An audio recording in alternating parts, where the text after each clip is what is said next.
All right, all right, all right. All right, all right, all right. Are we live?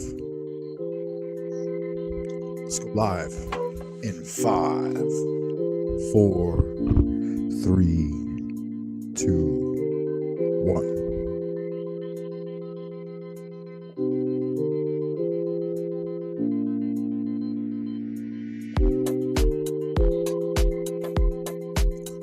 Just doing the sound check. Let me see how it looks on YouTube.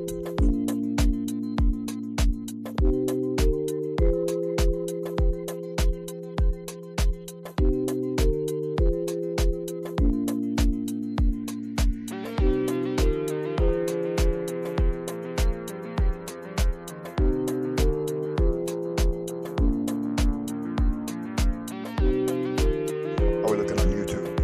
Can you hear me all right?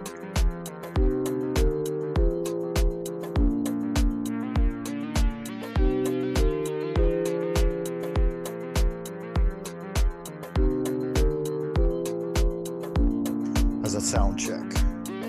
Let's get fives in the chat room. I hope y'all good looking sexy people doing all right out in Happy Land tonight.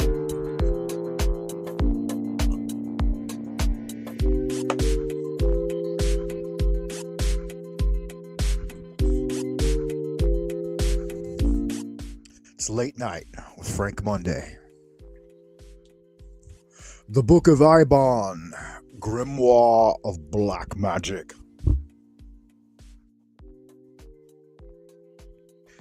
Hopefully I don't have to remind you that this is all for entertainment purposes only. But I probably should anyway.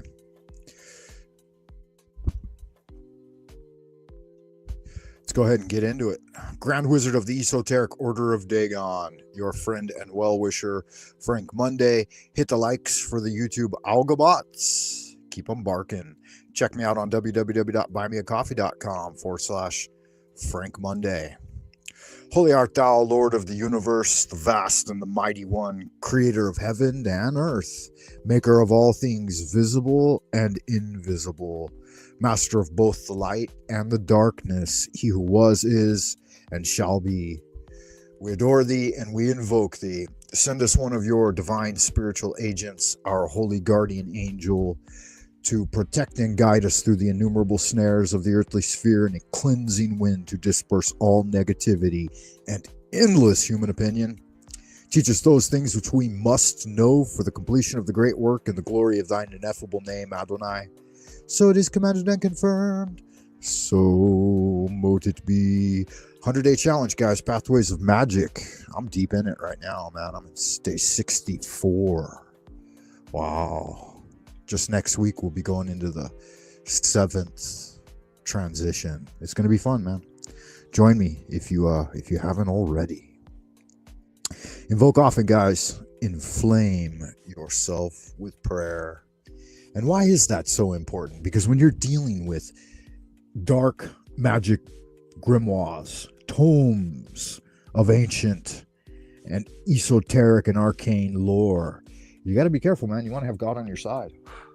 Otherwise, you're going to end up like Dr. Faustus in a deal with the devil. Please keep in mind, everyone, the internet is unstable, far behind the bamboo firewall, deep within the central kingdom of the celestial dragon in Twilight Zone, old Peking. We don't get the best internet out here, man. It's like 1990s dial-up. That shit is nerve-wracking. Absolutely nerve-wracking. If it's your first time, don't let it be your last time. Check back often. Do all the fun stuff, you know, that YouTube enjoys. Likes and subs and leaving comments is great. I wish you guys would leave more comments. Leaving comments gives me the opportunity to participate with you outside of the live streams and the videos. So that's how we get it done.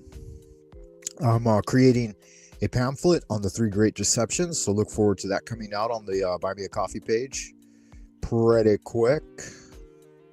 The prophet of the Aeon, H.P. Lovecraft, said there is no new horror that can be more terrible than the daily torture of the commonplace. So here I am, your friend in Zen, trying to keep it real to break you out of the drudgery of the prosy, mundane world. That's why I'm doing it. That's what it's all about.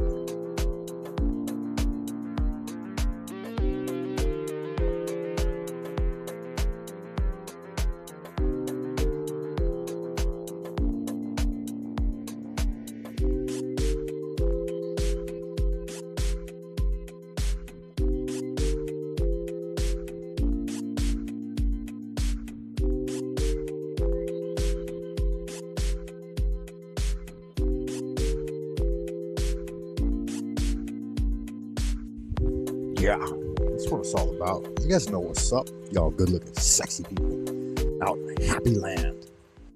Keeping it real. Good stuff. I'm checking the comment box. See if anybody's tuning in to say hello. Looks like we got a couple of listeners out there. As always, put it in the chat box, guys, in the ideas room there. Let me know where you're from, what you're up to. How is the evening finding you? Let me see what times we got across the U.S. How are we doing on our time frames in the United States of America? Los Angeles, California, on the left coast, coming in at 2:22 a.m. That's west of the Rockies. East of the Rockies, Denver, Colorado, 3:23 a.m. A little further on down the plain in Dallas, Texas, you guys are real early, 4:20 a.m. 4:20 in Dallas, guys. Light it up. Take a puff. Inhale. Exhale. Memphis, Tennessee. Also 4:20. Same as Dallas. Interesting. Stockholm is 11:23 a.m. Berlin, also Stockholm and Berlin. They're on the same time frame. Beijing, China, guys. Getting into the evening here. Sun went down at 5, man. It's weird. Sun going down. Sun passing beyond my portion of the plain, a vast, expansive, level plain. At 5.25, I think, is when it moseyed on by off into the abodes of the west. Ain't nothing wrong with that. Just means getting dark early. Getting dark early. Let's get into it, guys. We're going to get into the book of Eibon today. Let's see. We've got the video file here. See if it'll upload to the StreamYard. This is usually when my internet crashes, so get ready for it, guys. As soon as I start trying to play something, that's when the internet goes bananas. Bonanas. The Book of Eibon is one of the most elusive and dangerous texts in the history of occultism, with origins stretching back to the ancient city of Hibora, eternal night. Throughout history, Magick, alongside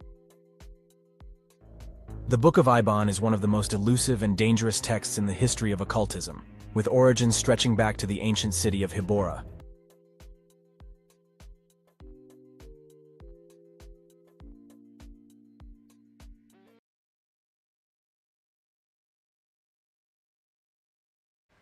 Oh, wow. Looks like it's working this time. Excellent. Yeah.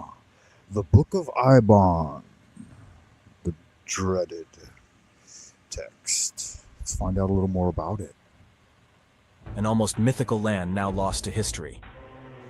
Written by the sorcerer Eibon, a figure both revered and feared by the ancient civilizations, the book is said to contain knowledge that could either transcend human understanding or drive one to madness. There you go. So that's why it's so important to do your daily ritual invocations when you're dealing with such dreaded and formidable texts of arcane knowledge.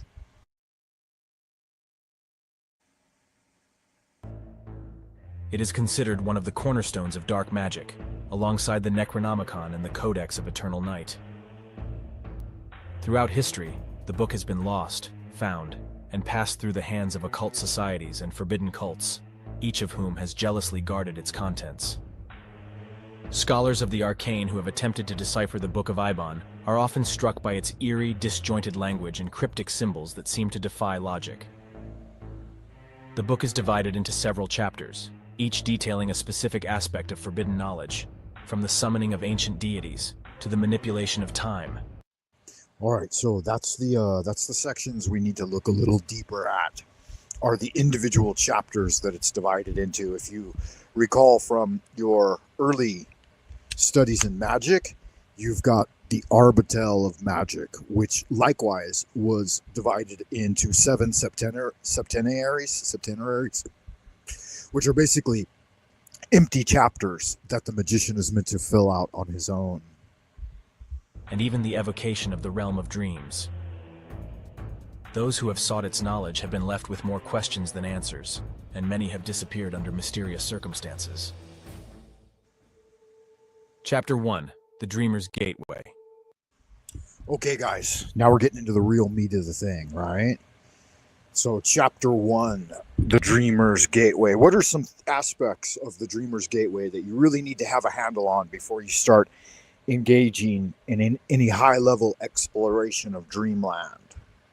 Well, first off, you're going to need to know some basic meditative practices that can help you get a better command of your body, mind, and spirit. So in Franz Barden's book, Initiation into Hermetics, one of the first things we see is every day sitting in meditation for, he says 30 minutes, but I think that's excessive for today's practitioners. Our levels vibrate on a different frequency than they were 100 years ago. So my suggestion would be 5 to 10 minutes. And the key first step of doing this every day for a number of days, right? I would say do 1 10-day in the first 100-day challenge, is just to settle the body. So don't worry about nothing else. Just worry about posture, settling your body, keeping it still, and commanding yourself to remain still and relaxed. Don't worry about the mind. Don't worry about the spirit. Just worry about the body for like the first 10-day. Okay. 5 to 10 minutes. You could get up as high as 15 to 20, but that's really like intermediate level. I'd say for the beginner, 5 to 10 minutes is fine, because the main purpose of the practice is consistency. So commanding the body in meditation, you can do it morning, afternoon, and evening. Best if you can do 5 to 10 minutes every day, 3 times a day for 10 days. That would give you 30 repetitions. That would be enough to move on to stage 2. Stage 2, same basic thing, 5 to 10 minutes, 15 to 20 if you're a little more advanced. And this time, not only are you commanding the body to remain still and undisturbed, but you command the mind to stay still and undisturbed for that amount of time, right? So you do another 10-day, just commanding the mind, eyes closed, slightly raised to the third eye center, posture upright, right? This isn't sleeping. Meditation is not sleeping, and it's not slacking off. You're relaxed but alert, okay? So at this point, you could start opening the inner eye. Only after 1 10-day of commanding the body, as soon as you go into the second 10-day, the inner eye will start to open. And you can imagine when thoughts occur, just like they're floating clouds across the sky of your mind. And then just gently watch them go by. Don't hold on. Don't grab onto them. Don't hold onto them, and don't usher them away either. Just let them float by one after another. So a 10-day of that, commanding the mind. Then we can get into the third day, starting to command the spirit. This would be the first step in learning to enter into dreamland with some awareness. Let's get back into it a little. It says add to stage, but I wonder why not. Okay, here we are. In this opening chapter, Eibon introduces the concept of dream magic, a form of sorcery that allows practitioners to enter the realm of dreams, a space that exists alongside our physical reality. Unlike typical dream interpretation, dream magic allows one to travel consciously into the dream world, where the laws of reality do not apply, and the barriers between time and space are fluid. The dream world is populated by strange, otherworldly beings. Okay, so pay careful attention to that. Before entering into these sets of exercises on the 100-day challenge Pathways of Magic, you're going to need to have some basic banishing rituals, right? And invoking rituals as well. But the LBRP is the most basic, most frequently used, and you really want to have it mastered before you attempt to go past the threshold into dreamland, right? Number one, the guardian at the gate, the guardian at the threshold, the watcher at the threshold, the guardian at the gate, is not going to let you come and go freely unless you have symbols, signs, and words that can command it. So when the master of the temple arrives, the guardian of the gate lets him pass freely. If you're not a master of your temple, then you will not be able to freely come and go. Now, that's just the first part. Once you're over there, those beings who dwell beyond, especially the ones who in dreamland, they're not going to know, like, they're not going to be able to treat you like anything other than a master magician. And if you're not a master magician, then it will be perceived to you that what they're doing is evil and nefarious. So you really have to have yourself pulled up by your own bootstraps before you endeavor to do this. Otherwise, it can literally shatter your mind, and maybe even it might even end in death. So it's something to be taken very seriously. My old Shifu used to always say that he said you should take the practice of magic and going into dreamland as serious as you would a full contact fight in martial arts. So imagine when you start fucking around and going into dreamland, it's like you're going up against UFC champions out there. These guys are not, a lot of them are not of the human realm. They're not of earthly genesis, and they're on a whole different level than that of individual human beings. And even magicians have to be careful. So you really want to level up before you endeavor to do something like this. And Eibon suggests that these entities are not mere figments of the imagination, but real and powerful forces that dwell beyond the perception of waking minds. Eibon teaches that by using specific incantations and rituals, one can enter the dreams of others, communicate with those long dead, or even explore the hidden landscapes of the subconscious mind. Okay, so let's look at those three things that are mentioned in the Book of Eibon. Number one, you can enter the dreams of others. This is a real thing. I've done it. Now, and you got to make some differentiation between dream work and dreamland and then astral travel and remote viewing or projecting yourself astrally. These are similar but different. Now, you've got to have a pretty high level magical ability to function well with the characters in dreamland and enter into other people's dreams and speak with the dead and explore your own subconscious. You can do this much easier at the level of astral travel in the waking mind than you can in the dreaming mind. So keep that in mind as we go forward. However, the book warns of the dangers of this magic, as those who journey too far into the dream realm risk becoming lost in it forever, their minds shattered by the horrors they encounter. Yeah, so if you've had any experience or introduction to if you saw the movie Inception, this kind of shows you some of the ways the different levels of dreaming work. As you go deeper down the onyx path, right, the descending onyx staircase into dreamland, each level dilates time by a large amount. So if you go down one level and you're dreaming, you can experience hours and hours of dreaming in a single few minutes, right? Like you've experienced this upon waking. You've had it, maybe you've experienced it if you're a dreamer. You've experienced that upon waking, you feel within just the last 30 seconds or so before waking that you had hours and hours worth of experience, and you want to try to coalesce all of that and try to write it into your dream journal.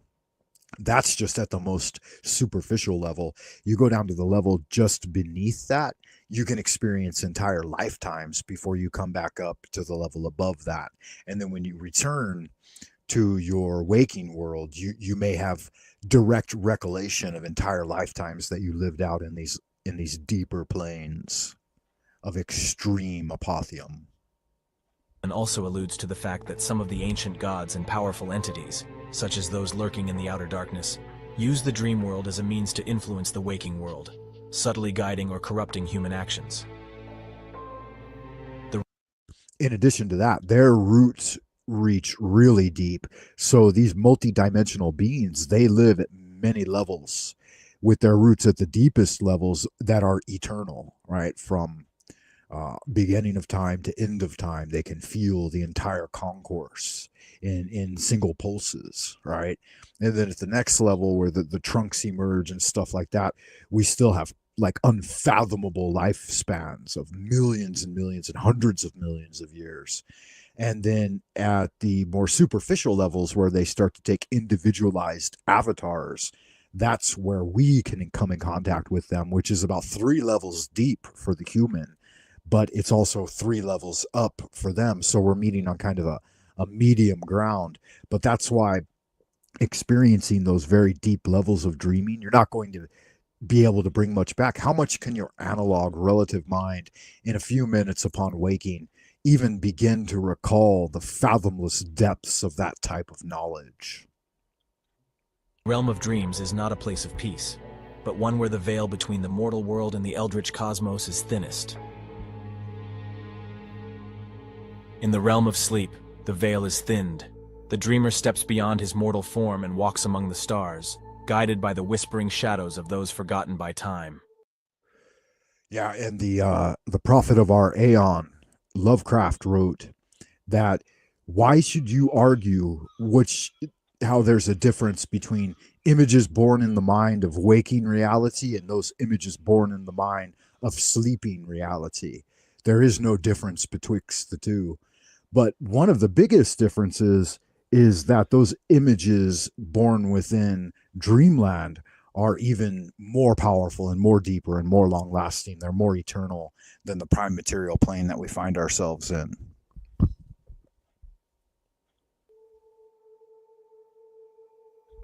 Chapter 2, The Eldritch Altar. All right. So before we go on to discuss the Eldritch Altar, you need to be comfortable working with your own astral temple. So if you haven't already been through some of the core material in building an astral temple, then that's something you're going to want to do before you start to approach temples and altars outside of your own interior kingdom. And the reason for this is you're not going to know how they operate unless you've had some experience with building your own. Excuse me. You're not going to have some experience with building your own first. So, like any course in acquisition of knowledge of any kind, you're going to want to have some prerequisite work on your own part before you go forward and attempt to do that. Let's continue with it. The second chapter of the Book of Eibon discusses the creation and use of an Eldritch Altar, an important tool for invoking entities from the beyond. These altars, according to Eibon, serve as a focal point where the boundaries between the material world and the realms of the Old Ones can be breached. All right. We have a visitor to the panel, guys. We're talking about the Book of Eibon, a grimoire of black magic. Everybody, welcome to the stage. Senor Steven, how are you doing this evening? Hey, Cockroach, what's up? Hey, how's it going, man? What you up to? It's going good. Doing a little magical studies here in the temple today. Well, you're still on Team Evil. No. Mm-hmm. Team Spiritual Cultivation. Are you going to repent? Or are you going to doom yourself to this realm? I've already escaped, man. I'm a magician. You haven't escaped. You're still here. I've broken the chains of the Zodiac. You haven't broken anything at all. I've broken the chains of the 5 elements. Nothing. I've broken through the Taiji too. Do you even know what the Taiji is? You're still in the Matrix. You're still. Do you even know your ass from a hole? You're still in the Matrix. I know a lot. Explain to me, if you would. You're still here. Any arcane knowledge. You haven't broken through anything at all. Even an ounce. If you had even a slight, you haven't broken through anything at all. of insight. I'm showing what an What you ego you don't. have. I'm You showing what don't. you are. I'm And I not love living in it. ego, You're bro. being That's you. exposed. I'm your only audience member. I'm the only one Who that gives a comes on fuck? live. And Who you're a gives a loser, fuck? dude. You're a You're a cockroach. loser. You're You're a a cockroach. cockroach. You're a team You're a evil fag demon. too. You're a You're demon. gay. You Not at guzzle all. toothpaste. You do. Not at all. You stick the whole fucking tube in your Nah, mouth. you just take what Squeeze it. I've created, and you're just fucking like a loser child, infantile child. You just copy, you Oh, copycat. You'll you're never be such a me. child. Never be You're a me. child. I'm not trying to You'll be. never Look at be me. you. You're Your so gay. wife would love me. She would leave You you. wish. You know You it. wish. You know it. You wish. You get emasculated when I come on and your wife's around. Never. You said it. It's on video. Whatever. Yeah, it's true. Show me Your wife receipts. doesn't give Where's a that? shit about you. Where's No that? one Show me cares the about you. receipts. Show You- me the You're receipts. up live streaming to no one, dude. You talk over. You don't know Put how to up run a or live stream. shut up. You don't know I how get to more have views than guests. You do. You don't know I how get to more have views than guests. You do. You don't You're get the more one. views than I Look do. I at get you, thousands bro. of views. You get You're nothing. a I've checked your liar. channel. Your channel You're a goes liar. dark. Like every 2-3 days, you're gone for weeks at a time. You're a liar. Mm-mm.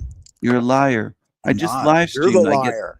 I get You're the I get liar. more likes Nobody than you get likes you. views. I get Are you- way are you- more people on my Are you channel. only here because Nobody likes watches you. You Nobody just keep likes talking you. over.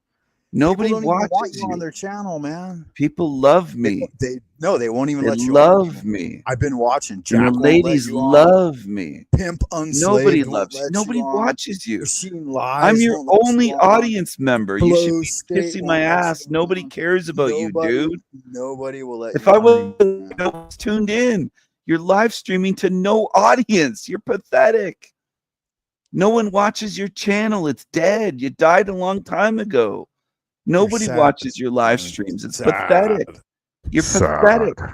You're Suck a pathetic. dick. You're an Suck a dick. egomaniac. You live stream to nobody because you want attention. Nobody watches your shit. No one's here. It's just me. Are you a PDF file? It's Is that just what's me. up? I'm the Are you only looking one for children? here. I'm not All a you can child, do is Steven. lie I'm a and grown spew out man. nonsense. You You're can't an evil molest me. demon. You can't You're lying influence me. evil demon. And you're going to be sealed in here. And that's Good luck what you're with worried that. about. Good fucking luck with that. I'm going to seal you in here. You can't do I'm shit, man. telling You don't you. have any I'm power. going to seal you in You're here. I an have way more ineffectual power than you do. beta cuck. You have Nobody nothing. likes you. You believe in Nobody will even let elections. You you. believe in Donald Trump. Nobody You're will a even mainstream let you loser. on their You're a on their mainstream stream, loser. bro.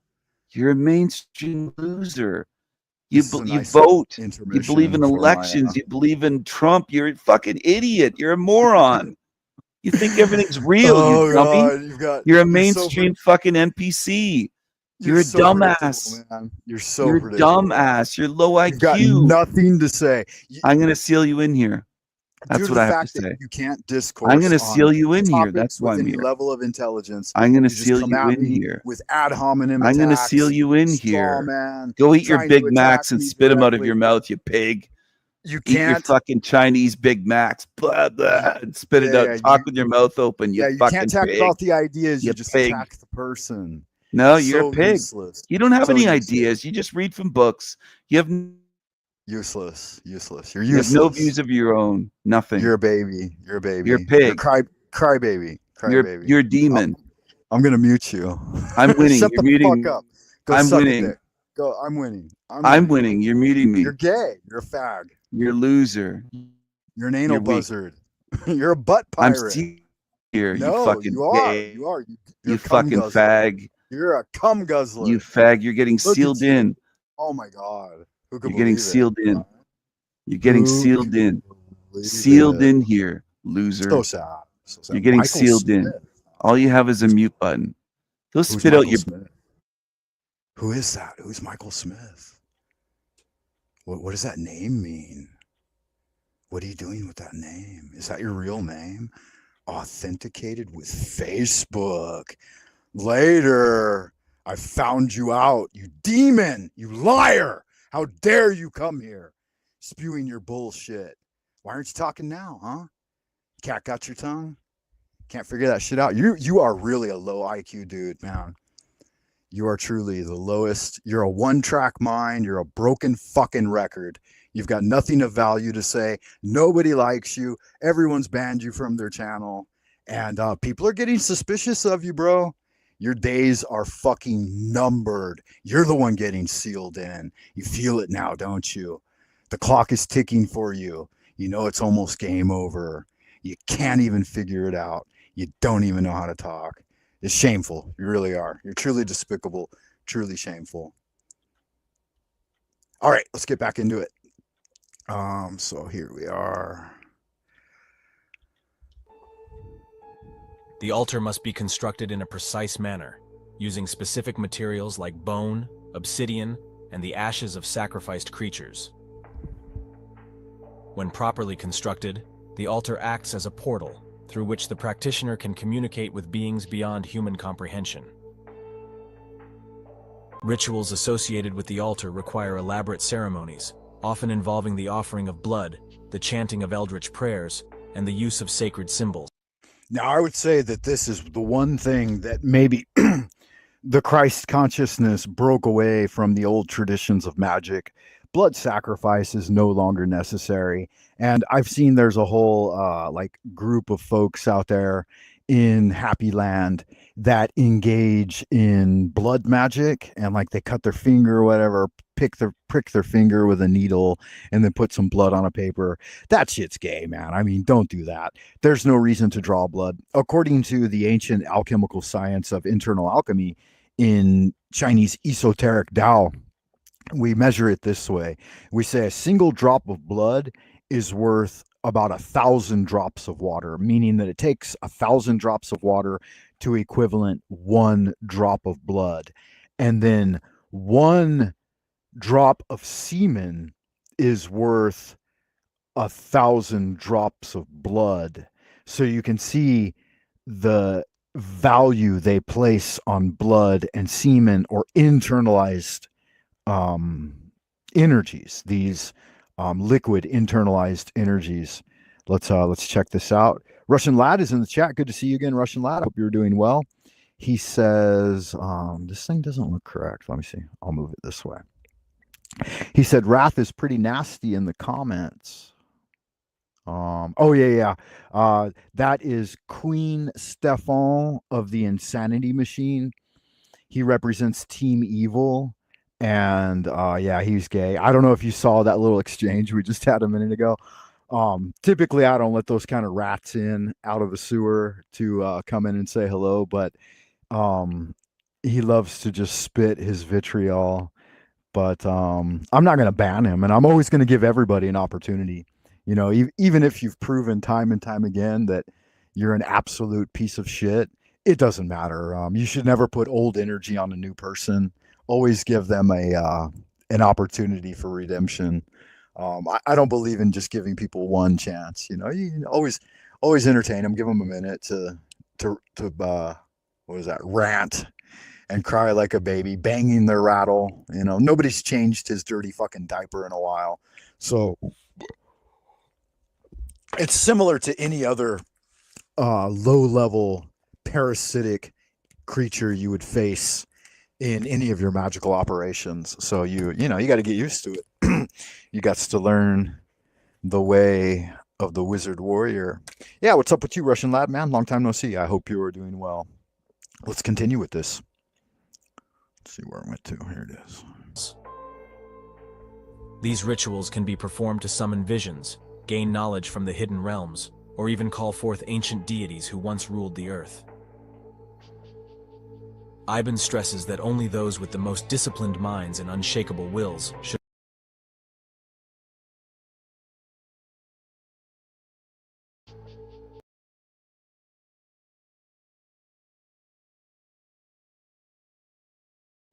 Yeah. So it's not just Eibon in the Grimoire of Black Magic, the Grand Grimoire, as it were. Not just he would recommend this. I mean, anyone with even an ounce of insight would recommend that you have very good discipline over your body, mind, and spirit, and an unshakable will before you approach these elder gods and the old ones and stuff like that. This is very, very deep, powerful magic. And let's see what he mentioned here a moment ago. Let's go back just a bit. And communicate with beings beyond human comprehension. Rituals associated with the altar require elaborate ceremonies, often involving the offering of blood, the chanting of eldritch prayers, and the use of sacred symbols. These rituals can be performed to summon visions, gain knowledge from the hidden realms, or even call forth ancient deities who once ruled the earth. All right, so to get visions, summon forth ancient deities, and acquire treasure as well. One of the greater things about the Book of Eibon is that it's a treasure hunter's guide to getting spirits to aid you in the location of hidden treasure, which is good fun. Let's see what we've got here. Russian lad says people just have too much time on their hands. They got to be negative towards something, even if unprovoked. Yeah, Steven is definitely unprovoked. Queen Stefan and Team Evil. But I did go over to his channel one time when I first learned about the panel chats. His was like the first or second panel chat that I was ever on. And so I was hanging out and chilling. But I approach everything with openness and sincerity and the love and being forthright. And he just attacks everyone. Like that's all his channel is about. Like that's the mission statement of Team Evil, is to cause disruption, disharmony, and discord on the internet at large. And he's so vile and toxic, like constantly attacking everyone and making fun of people that honestly, I think he just got 2 community strikes recently. And so he'll probably, I thought he was already kicked from YouTube, but he'll probably get kicked pretty quick. Again, I remind everyone that it wasn't me, even though I've got numerous grievances against him. I don't fucking play those games. You never call the cops, no matter what the situation. So I would never try to attempt to get a strike against anyone. I think that's stupid. I've been okay, finally been cutting down on my hours working. Got to a point where I'm starting to walk like an elderly person when barefoot in my mid-20s. Okay, that's fun. It's nice that you're working less. Working too much for the man is no kind of fun. Good to be working for yourself and relaxing more. And yeah, tell me a little bit about what you've been up to, what you've been engaging in. Sounds like good fun. Eibon stresses that only those with the most disciplined minds and unshakable wills should attempt such rituals, for the dangers of summoning something from beyond are incalculable. There are accounts of those who have performed the rituals, only to be driven mad or cursed by the forces they sought to command. The altar itself is said to exude a strange, oppressive energy, and it is rumored that many of these altars are buried deep beneath the earth, hidden from the eyes of men. So finding hidden altars, you can find them out in the woods. There's a lot in East Tennessee in the Appalachian Mountains, altars that have been up for hundreds of years. Yeah, good man. It's not late here for me. It's only like after 6 p.m. and I got work tomorrow, but I figured I could come on here and hang out for a couple of hours. My kids are in classes until 9:30. So I've got the evening hours to myself at the dormitory. But yeah, good fun. Yeah. So we're like exactly 12, 13 hours apart. Pretty cool.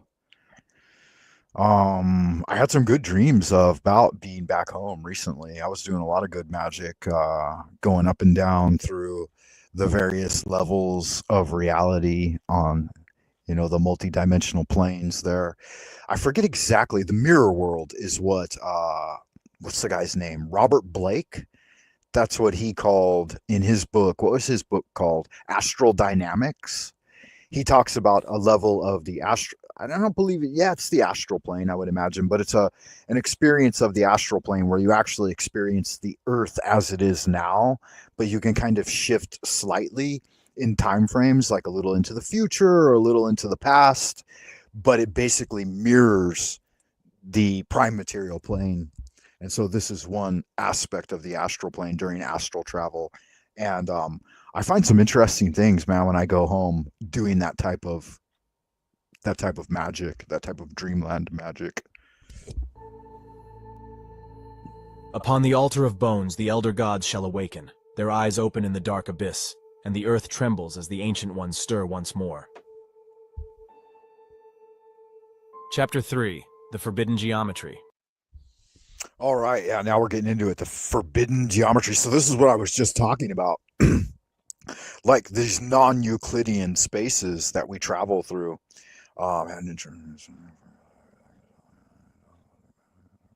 Yeah, that's always nice when you have a dream that is so good that like you wake up and you're like, damn, I was really enjoying that.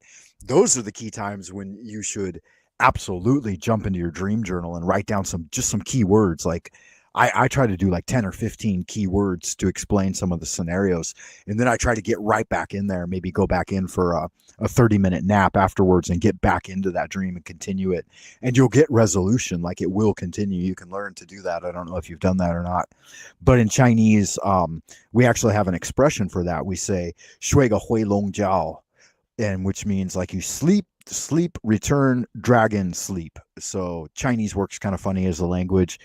And you have to have studied a little while to totally understand it, but it basically could translate to going back to sleep to dream again. But the actual language is sleep, return, dragon, sleep. So sleep, a return, dragon, sleep, which is pretty cool. They've got some cool phrases. Yeah, lucid dreaming hack. That's right.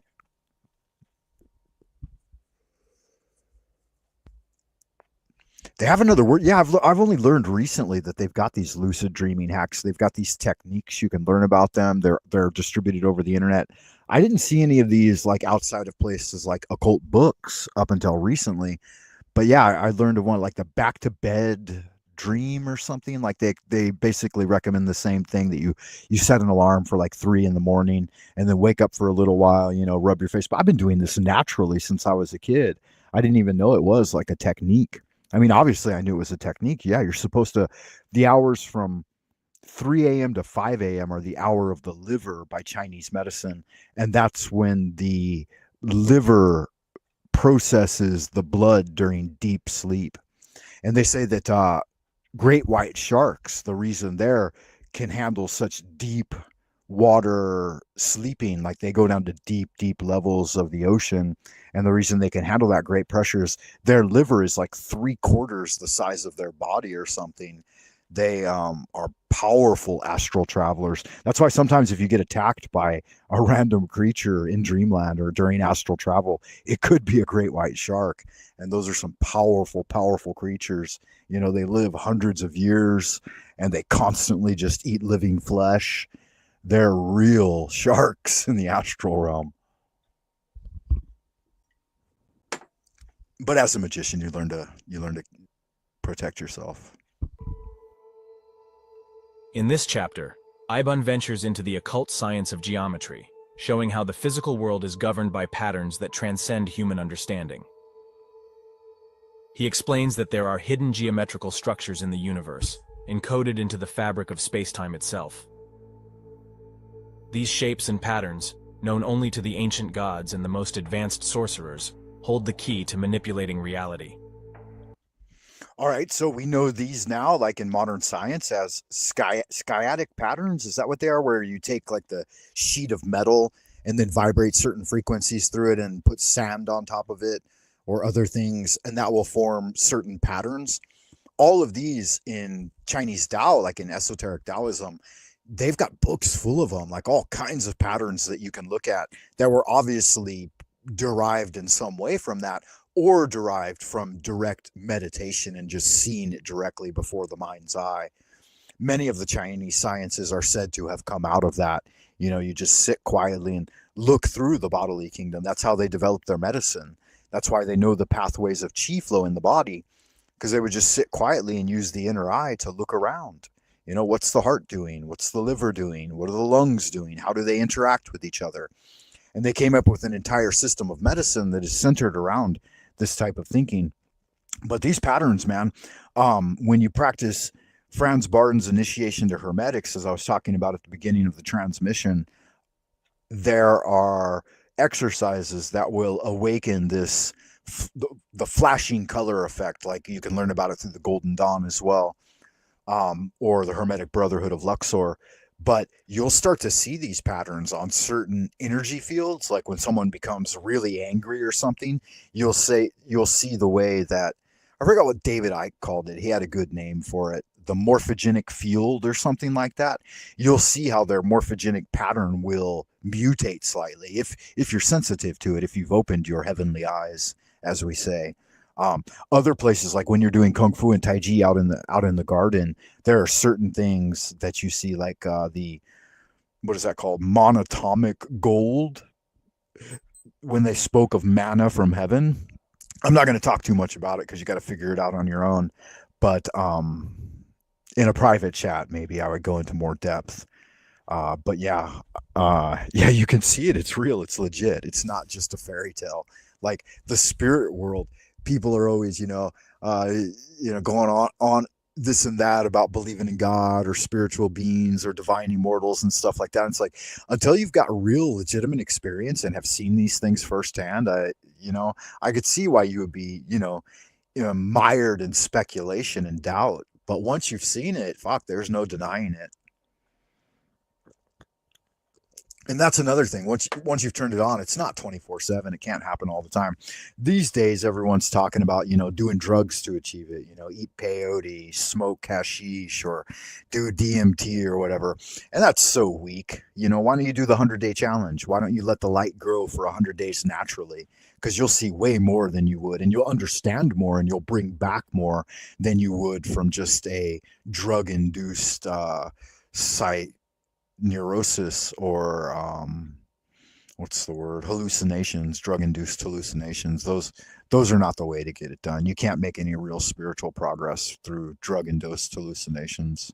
Yeah, it's a small glimpse into the vision, but you bring back very little of value.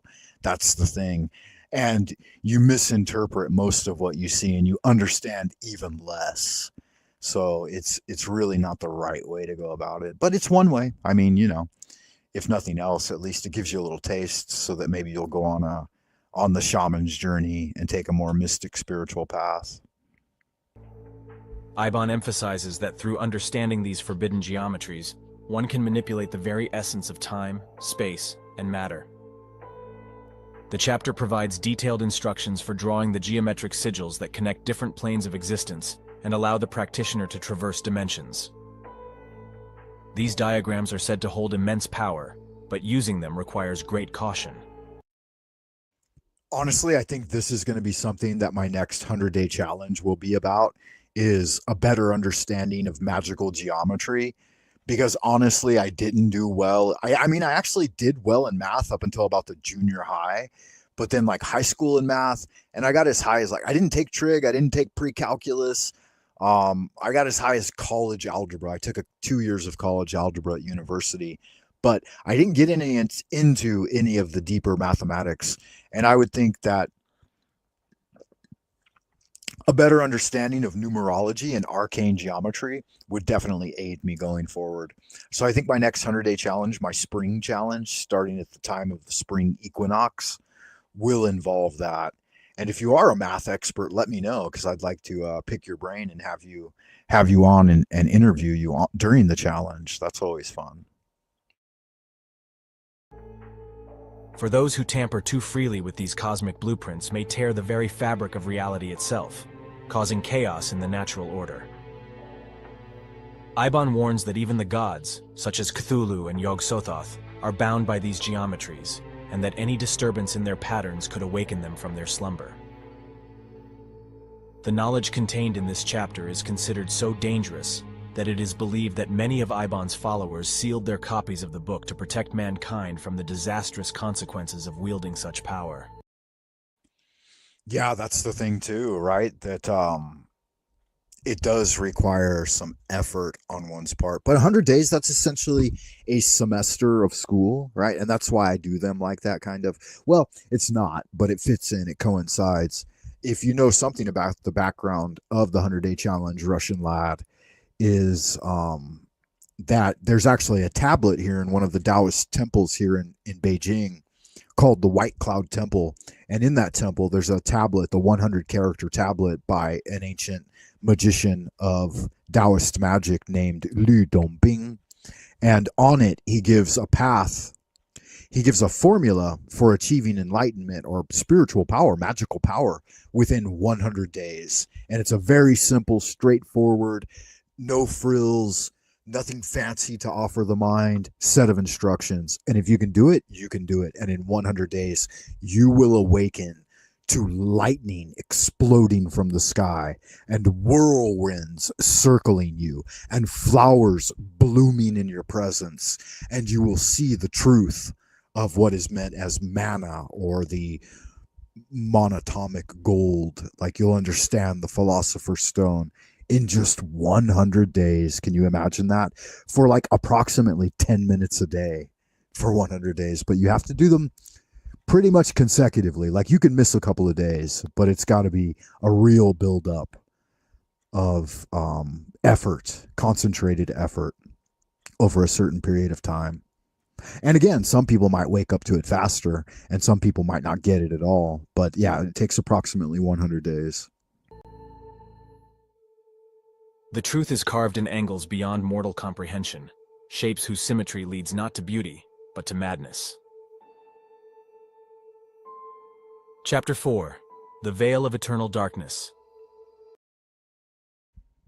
All right, now we're getting into some good stuff right here. The Veil of Eternal Darkness. What do you think of all that? Russian Lad says the attention span of our generation is too fucked up to dedicate 100 days to anything that you can achieve in a few minutes. Well, the thing is, that's the difference, right? Like, you can't achieve it in a few minutes, right? You can experience it, but that's not an achievement. I mean, taking a toke on a pipe or something, or, gorging yourself on some cactus roots or cactus flowers or whatever that is, or any other herbs and seeds and pods and whoa. I'm getting some kind of call. Hold on a second, guys. Let me I'll let the video play.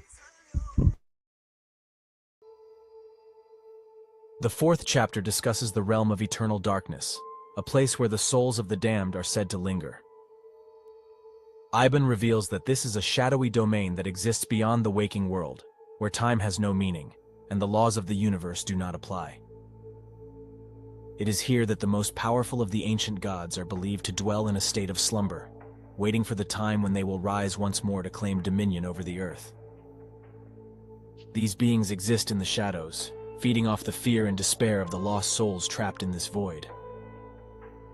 To enter the Veil of Eternal Darkness, Eibon provides a ritual, which involves invoking the darkest forces and sacrificing one's soul to the abyss.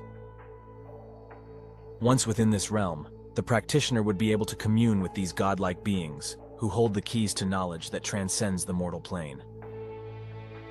However, the book stresses that such an endeavor is perilous.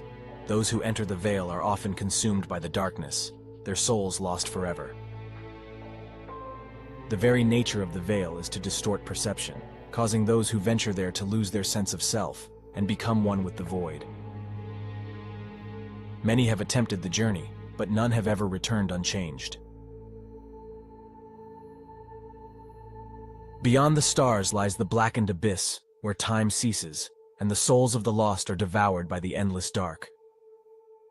Only those brave, or foolish, enough to seek it will understand the true nature of existence. Chapter 5. The Heart of the Moon. In this chapter, Eibon reveals the secret of the Heart of the Moon, a hidden place where time itself can be altered.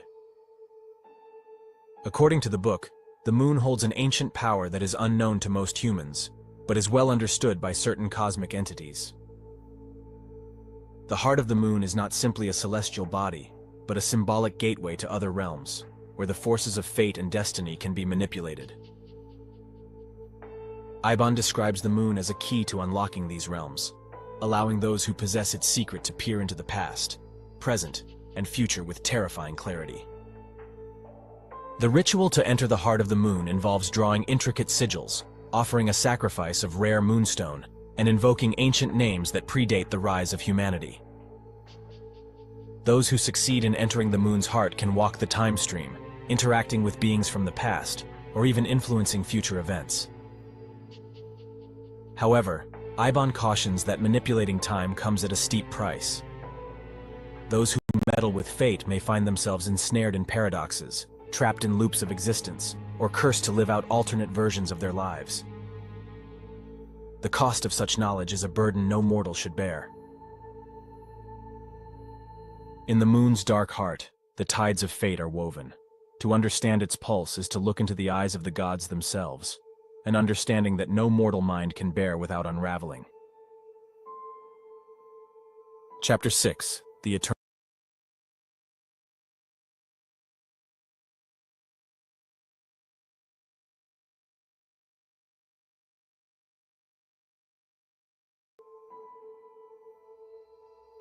Chapter 5. The Heart of the Moon.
In this chapter, Eibon reveals the secret of the Heart of the Moon, a hidden place where time itself can be altered.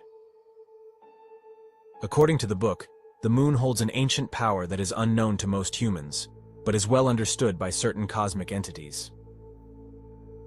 The Heart of the Moon is not simply a celestial body, but a symbolic gateway to other realms, where the forces of fate and destiny can be manipulated. Eibon describes the moon as a key to unlocking these realms, allowing those who possess its secret to peer into the past, present, and future with terrifying clarity. The ritual to enter the Heart of the Moon involves drawing intricate sigils, offering a sacrifice of rare moonstone, and invoking ancient names that predate the rise of humanity.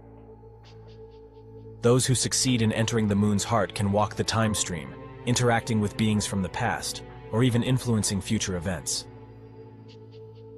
However, Eibon cautions that manipulating time comes at a... All right. Now, guys, that was some nerve-wracking shit. But yeah, it's just a part of being a family man. You have to deal with it when it comes to, you got to roll with the punches. I'm trying to figure out where I left off here when I got waiting that for the phone time call. when they will rise once more to... Where did I leave off? The veil. The fourth chapter The fourth chapter. That's right. in angles beyond mortal comprehension, There we shapes whose symmetry leads not to beauty, but to madness. Chapter 4. All right, yeah, there we go. Chapter 4, The Veil of Darkness. I am back, your Grand Wizard of the Esoteric Order of Dagon, your well-wisher, Frank Monday. Hit the likes, guys. We're at the bottom of the hour, so keep them barking like Pavlov's dog. Check me out at www.buymeacoffee.com/Frank Monday. We're on the 100-day challenge, Pathways of Magic. We're studying the book of Eibon, a grimoire of black magic. As always, it's open lines for paranormal encounters, or if you want to talk about magic and other things. Invoke often, inflame yourself with prayer. I'm gonna let this next section run for a minute. I'm gonna take a quick break because I was on a long, exhausting call. Just The Veil of Eternal Darkness. The fourth chapter discusses the realm of eternal darkness, a place where the souls of the damned are said to linger. Eibon reveals that this is a shadowy domain that exists beyond the waking world, where time has no meaning, and the laws of the universe do not apply. It is here that the most powerful of the ancient gods are believed to dwell in a state of slumber, waiting for the time when they will rise once more to claim dominion over the earth. These beings exist in the shadows, feeding off the fear and despair of the lost souls trapped in this void. To enter the Veil of Eternal Darkness, Eibon provides a ritual, which involves invoking the darkest forces and sacrificing one's soul to the abyss. Wow, I don't think you have to go all that far. I've been there a couple of times. It's like the dark night of the soul. You'll get close when you've had the dark night of the soul, and so something to be avoided. But you could see the dark grays and black and purples. So it shows you that you go up the tree of life through the gate of Yesod and then down into the Klipoth. Like you can, I guess. You could go directly from the sphere of Malkuth into the Klipoth, but typically you would use either Yesod or Da'ath to travel that path. It's a dark path, and I think that every wizard warrior has to go there at some point, but beware. All right, it's not someplace you want to end up for long. Once within this realm, the practitioner would be able to commune with these godlike beings, who hold the keys to knowledge that transcends the mortal plane. However, the book stresses that such an endeavor is perilous. Those who enter the veil are often consumed by the darkness, their souls lost forever. Yeah, not good. You don't want to lose your soul forever. Don't make a The nature of the veil is to distort perception. Don't make a Faustian deal. I could describe it for you. My experiences with it, which were pretty ongoing for a while there, but I don't know. Maybe I'll put it in a future book for you. Perception, causing those who venture there to lose their sense of self and become one with the void. Many have attempted the journey, but none have ever returned unchanged. Beyond the darkness, their souls lost forever. It's interesting too. Whoever, I'll try to remember and figure out who put together this video, but obviously from the imagery they chose for the AI to generate, they know it. They know what they're talking about. They've either been there themselves or they read enough about it to totally understand what's going on. Like, it's really good imagery. The very nature of the veil is to distort perception, causing those who venture there to lose their sense of self and become one with the void. Many have attempted the journey, but none have ever returned unchanged. Yeah, I'd say that's a fact for sure. You don't return unchanged. You don't have to become lost, though, and you don't have to lose your soul. You should be firmly anchored in your practices and in your magic, that you don't let your sanity crack. Already lost sanity from everyday life, in my opinion. How funny. Yeah. I hear you, Russian lad. I have a quote queued up for you. Maybe you saw it earlier. Here it is. It's running at the bottom. No new horror can be more terrible than the daily torture of the commonplace. Yeah, that's mind-numbing shit right there. The day-to-day grind. Not a lot you can do about that. That came to us from the Aeon, the prophet of our Aeon, H.P. Lovecraft. And actually, the Book of Eibon is just a legendary book, a fictional book created by H.P. Lovecraft. But it's good fun. It's a book of empty chapters that the magician has to fill in his own work. It's the fool's journey, as it were.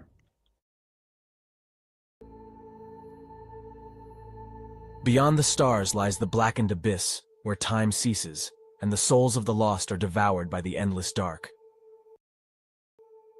Only those brave, or foolish, enough to seek it will understand the true nature of existence. Chapter 5. The Heart of the Moon. All right, so this whole next section, The Heart of the Moon, is when I had to take that phone call a moment ago. It appears that my daughter, she's a senior this year, and her teacher was calling to let me know that she didn't do very well on her midterm exams, and wanted to discuss, going forward, perhaps what we can do to help her best. But what they don't take into consideration, which is part of her challenge, is that she was hearing impaired and vision impaired from a very early age. So she has very poor visual, she, like nearly legally blind, and she's grown up and gone through the regular school system, but at the same time she's also had hearing trouble. So with those challenges that she was presented with, she's never complained about it. She's never tried to use it as an excuse.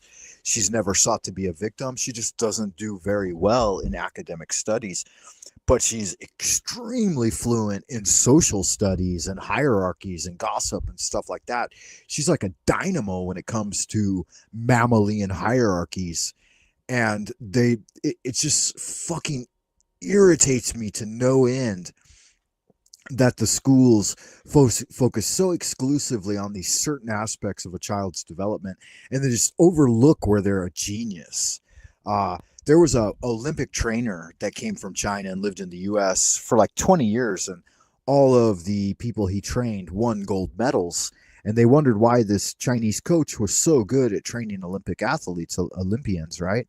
And he said, I do something different that no other coach does. He says, I focus on the inherent talent and goodness in the person.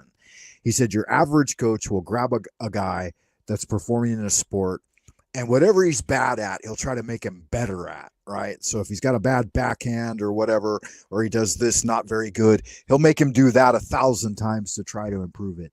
He said, I do the exact opposite. I find where the person's good, and I have them just keep doing that. You could focus 10% of your time on trying to rectify some of your deficiencies, but reinforce what you already have genius in. Do what you love to do. Fucking smack the ball like you know how to smack it. And so he would train these people, if they're good at an overhand hit or whatever, then they would do that 1,000 times a day, and then they'd focus on the other swings a couple of 100 times a day, because an Olympic athlete, a gold medal winner, is someone who can do a specific type of skill or task and execute it with such precision that it's mind-blowing. And so, like, my daughter, she has the most proficient social skills of anyone I met. Like, she really gets it. And she can do tarot readings like nobody's business. Like, she's one of the best tarot card people that I've ever met, and I've been doing it for 40 years, 35 anyway, and she's only been doing it for less than 10. And there are things like that. Like, there has to be some angle, and I have absolute faith that she's just going to flourish if she gets into the right line and with the right people. But if these motherfuckers are like, you can't figure out what 2 + 2 is, don't have her do math then. She's probably never going to need, or seldom going to even know, the fucking equivalent of, or what 2 + 2 equals. Obviously, I'm being hyperbolic, but there are other things that she's so really, really good at that it really breaks my heart every time everybody gives her a hard fucking time.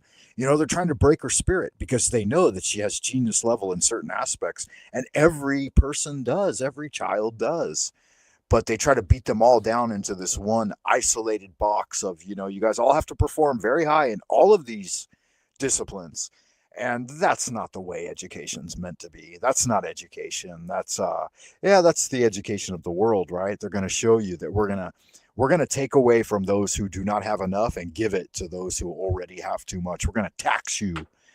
We're going to tax the poor to fucking starvation and give it all to the elite. And that's not the way of heaven, man. The way of heaven, heavenly law, takes from those who have too much and gives it to those who do not have enough. And I'm not talking about socialism or communism or any of that other labeled happy horse shit that you could put in a box. I'm just talking about general humanity and being kind to people and understanding situations. And there's just very little leadership in academia because they all have their heads so far up their asses about pronouns and what bathroom you're going to fucking use. And even that's starting to infiltrate over here now, like in a big way. I thought it would never come to China, man. I thought that China was far too conservative and traditionalist of a society to succumb to the alphabet experience and the gender bending horseshit. But it's rearing its ugly head, and be what it may, it's not helping anything. They're not making anything better at all. They're just making things worse. They're not addressing the real problems that we have in education. They're just drumming up new problems, right? They're just creating more nonsense, to be completely 100% honest with you. Why not actually try to solve problems? Why create more fucking problems? Oh, God. What an asinine mentality. In this chapter, Eibon reveals the secret of the heart of the moon, a hidden place where time itself can be altered. According to the book, the moon holds an ancient power that is unknown to most humans, but is well understood by certain cosmic entities. This part is actually very interesting to me because I've not explored it much, right? The heart of the moon. This is where real apotheum occurs, or time dilation. Let's learn more. The heart of the moon is not simply a celestial body, but a symbolic gateway to other realms, where the forces of fate and destiny can be manipulated. Eibon describes the moon as a key to unlocking these realms, allowing those who possess its secret to peer into the past, present, and future with terrifying clarity. The ritual to enter the heart of the moon involves drawing intricate sigils, offering a sacrifice of rare moonstone, and invoking ancient names that predate the rise of humanity. Those who succeed in entering the moon's heart can walk the time stream, interacting with beings from the past, or... Interesting. I had some good moonstone once. Maybe this is part of the location of where the Invisible College is and the Secret Chiefs, because I've been up there. I just don't know if it was within the Moon Palace or not. Maybe it was. sigils, offering a sacrifice of rare moonstone, and invoking ancient names that predate the rise of humanity.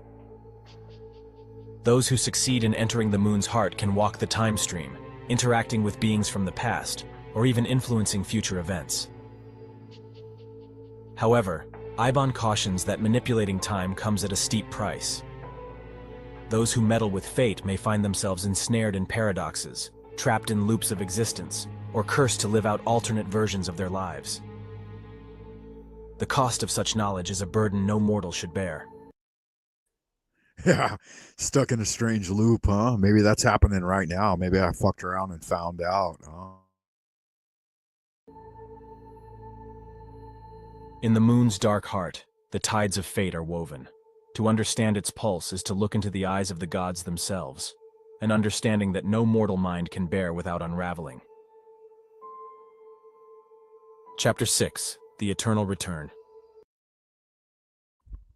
All right, good stuff. We're into chapter 6 already. I was trying to do a little channel update a moment ago. Make sure that you guys hit the likes and subscribe and do all of the things that make YouTube's algorithms bark like Pavlov's dog. Not everyone does it, man. It's really hard to get anybody to hit the like button, which is something that baffles me to no end. I'll get like 100 views and I'll get 2 likes. And I do realize, like, in fact, that the basic equation on YouTube has always been like 1% of 1% of 1%. Because I've watched all the big channels for like 10 years now. And if they've got 1 million subs, then their videos will typically get around 100,000 views. And then of those 100,000 views, 1% of that, so about, what is that, 1,000? Or 10,000, 100,000. Let me see where the number is. Yeah, 1% would be 1,000. They'll get 1,000 likes on a 100,000 viewed video, and then they'll get about 100 comments on that. So we see channels that have 2.5 million subs. They'll get 200 plus thousand, maybe 300,000 at best, but approximately 1% in views. And then they'll get about 3,000 at tops, maybe 2 to 3,000 of likes. And then they'll get around 200 to 300 comments on that video. And that's basically the way it works. The only videos that you're going to see maybe 1,000 comments on and more than 5,000 likes are channels that have 2 to 3 million people on them, 2 to 3 million subs, and are highly popular and highly controversial topics, very clickbaity stuff. Other than that, yeah, that's the way it works, man. 1% of 1% of 1%. That's all the algorithm allows. So make sure you hit the like button, guys. Leave a comment, because it's a real fucking struggle. This chapter introduces the concept of eternal recurrence, the idea that all things in the universe are doomed to repeat themselves eternally, in endless cycles. Eibon posits that the cycles of time are governed by cosmic forces that transcend human understanding. The ancient gods, according to the book, are trapped in these cycles, their actions repeating over and over again through the ages. By unlocking the secrets of the eternal return, the practitioner can gain knowledge of the universe's grand design and gain insight into the future, yet at a terrible cost.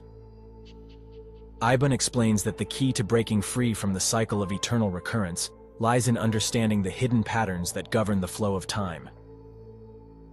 Those who learn to manipulate these patterns can achieve immortality, but at the expense of their own humanity. By tampering with these cycles, one risks becoming a puppet of fate, bound to repeat their existence forever, unable to escape the wheel of time. The ultimate price of this knowledge is the loss of free will, as the individual becomes nothing more than a part of the cosmic machinery that drives the universe. The wheel of time turns without end. To stand at its center is to understand the deepest truths of existence, but to stand there is to be lost, bound to the eternal dance of recurrence. Yeah, something to be wary of, huh? The wheel of time turns without end. To stand at its center is to understand the deepest truths of existence. But to stand there is to be lost, bound to the eternal dance of recurrence. Yeah, maybe. I don't know. I mean, that's a lot to unpack there. The wheel of time, for one, we're already standing at the center of it because we're in the present moment. We can't fixate on any given point along it because it's just flowing beyond. It's flowing by. My brother always used to say, he worked in construction a lot, and one of my brothers, I have many. I came from a big family. But yeah, that's neither here nor there. But my closest brother, he would say, man, just standing there watching it all go by. And that's the way he worked in construction. Like, he did a lot of work. He was a workhorse. But he always said, just like after job after job after job, he just watching it all go by. It's a very profound thing when you're in the moment. You're not lost, though. I don't believe in being lost. I believe in having a moral compass and a spiritual compass. And your compass has to be aligned, or should be, in the tradition I follow anyway, to true north. Chapter 7. The Awakening of the Old Ones. Okay, good. Okay, good. Yeah, so this book of Eibon also has 7 chapters, right? 7 septenaries. So it's our 7 basic immortal spirits plus yourself, which makes an 8th. So it's known in here in China, we call it the journey of the 8 immortals, and they talk about a great flood, and then each of the immortals, the old idiom goes, 大限过海,各显先通, or the 8 immortals cross the flood, and each does so by his own genius, right? His own virtue, his or her. There is one true female in the group of 8 immortals. Her name is He Xiangu.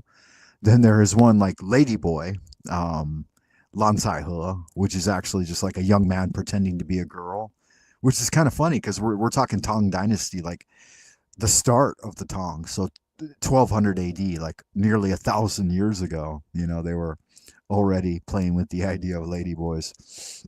But there's essentially 7 men and 1 woman. And it's indicative of something very clear. I won't tell you what it is because it took me years to figure it out. And I'm not just going to cast my pearls before the swine. But it's essentially the fool's journey, not the hero's journey, the fool's journey. There is a difference. The fool's journey is your major arcana. And it's got it all in there. But the 7 primary shins plus the guy riding the donkey, right? So there's a guy driving 8 donkeys to market, right? And oh yeah, we know about the UFOs and the Pentagon. They're not going to tell us anything we don't already know. the guy's riding a donkey and he's driving 8 donkeys to market, and he looks around, he counts all the fucking donkeys, and there's only 7 donkeys, and he's like, oh good god, I lost a donkey. So he jumps off the donkey's on, he runs around, he counts them all, and there's 8, right? And he gets back up on the donkey and he's riding along, on his way to town, by and by, and he's looking around and he says, I only see 7 fucking donkeys out in front of him, right? And so he gets scared and he jumps off the donkey and he's running around and he's counting fucking donkeys. And he's like, sure enough, there's 8 donkeys here. And I'm sure you've experienced this, like if you've ever been in a social setting. And I don't know, maybe you haven't. Like being a teacher in education, oftentimes you're looking, like counting the number of folks or whatever. And at some point you need to, how many are in your party? And you look around, you count everyone, and you count, all right, there's 7 people here, right? There's 7 in our party. And then you forget that you yourself are also in the group. So that's the 8 immortals. Lunes, martes, miércoles, jueves, viernes, sábado, and domingo. The wandering stars, as they were, the walk of stars. In Chapter 7 of the Book of Eibon, the author reveals the ancient and forbidden knowledge of the Old Ones, eldritch beings that once ruled Earth, but now lie dormant in the folds of time and space. Eibon warns that these entities are not myths, but real cosmic forces, whose return will bring destruction upon the world. Their awakening is tied to rare celestial alignments and forbidden rituals, and those who seek to hasten their return risk attracting the attention of powerful forces determined to keep them sealed. The cults that revere the Old Ones believe their arrival will usher in a new era of enlightenment, but in truth, it would be the end of humanity, as these gods of chaos care not for mortals. The chapter describes how these ancient deities, beyond mortal comprehension, can be summoned through complex rites that demand immense sacrifice, including the offering of the practitioner's soul.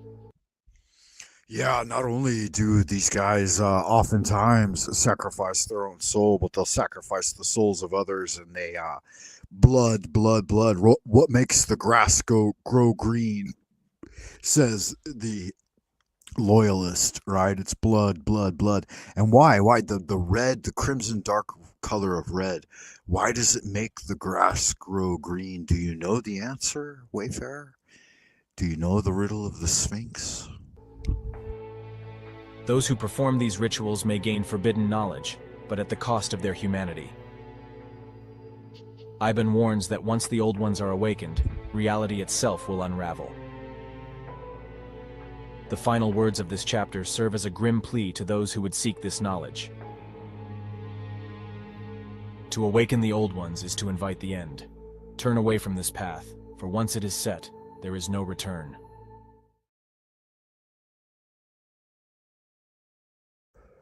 All hail the Father Dagon. All hail the Mother Hydra. Cthulhu has risen. All right, that was good fun, guys. I really enjoyed that. That was the Book of Eibon, a grimoire of black magic. As I remind you that this is an open panel chat, so if there is anybody out there in Happy Land that would like to join and talk about the finer details, make sure you let me know. What are you doing out there? Wherever you are, whoever you are, and whenever you may be receiving this transmission. I hope you're doing well. Let's see what we got here. We'll do the channel update. We're almost at the half-hour mark. So back to the top here. Your Grand Wizard of the Esoteric Order of Dagon, your friend and well-wisher, Frank Monday. Make sure you guys hit the like button, tickle it, poke at it. You might want to push it. You could grab it. You could punch it, kick it, throttle it, grip it, coax it, stroke it, rub it. Any kind of titillation on that like button is appreciated, man. I really make sure you check me out at www.imnotacriminal.com, right? Frank Monday, put a little something in the tip jar over there at the coffee page, right? The buymeacoffee.com. 100-day challenge, Pathways of Magic, 100 days of concerted effort to every day at the same time for 5 to 10 minutes, practice your magic. It's not that hard. it will awaken you to an internal light that resides within your three Dantians, bridge points leading to spiritual immortality. The lower Dantian is called the infernal Dantian. It's the realm of the wicked, demoniacal forces of the Kundalini, the dragon, the sexual energy. If you're a woman, we call it the red dragon. And if you're a man, it's known as the white tiger. And the magician is said to have killed the red dragon and cut the white tiger. So what this basically means is that you've sublimated your sexual forces and redirected them into higher spiritual forces. The center Dantian, known as the Christ consciousness, is the terrestrial Dantian. It's the seat of the cauldron and the crucible. The lower Dantian is the cauldron.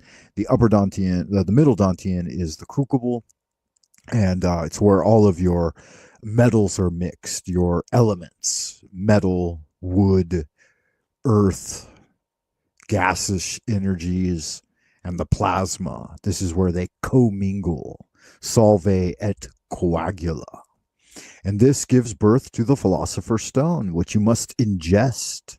It's the mud pill, or the mud bullet, as they call it in Tao, right?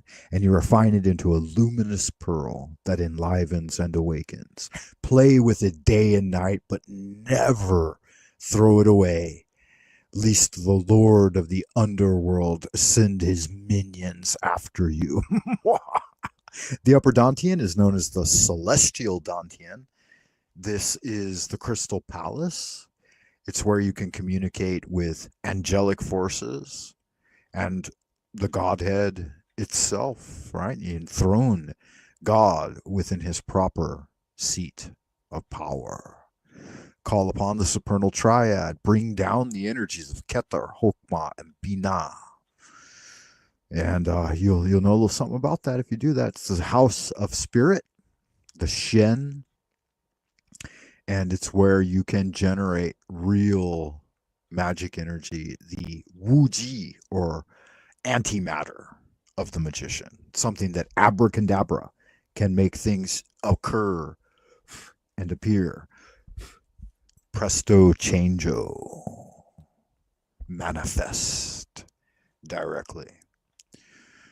If it's your first time, don't let it be your last time, because it takes a process of becoming aware of these things and then learning to recognize them, gaining knowledge and understanding, and finally leading to mastery and expertise. Without that, you really can't progress, right? It's a 4-stage process. Neophyte, Theoreticus, Practicus, and Adeptus.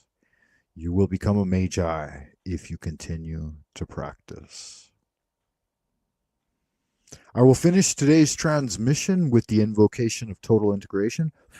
Before that, though, I'd like to thank all of you for tuning in and joining me. I was going to say please hit the likes and subscribe and leave a comment, but yeah, that's seldom anyone will do that. That's okay, though. Nothing wrong with that. Before I do, I'll do it afterwards. Invocation of total integration. Here we go. If you know it, say it with me.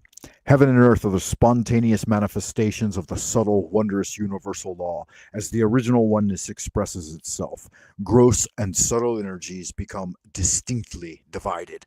Our bodily caves are brightly illuminated by the mysterious light from the three sources, our three Dantian, bridge points leading to immortality.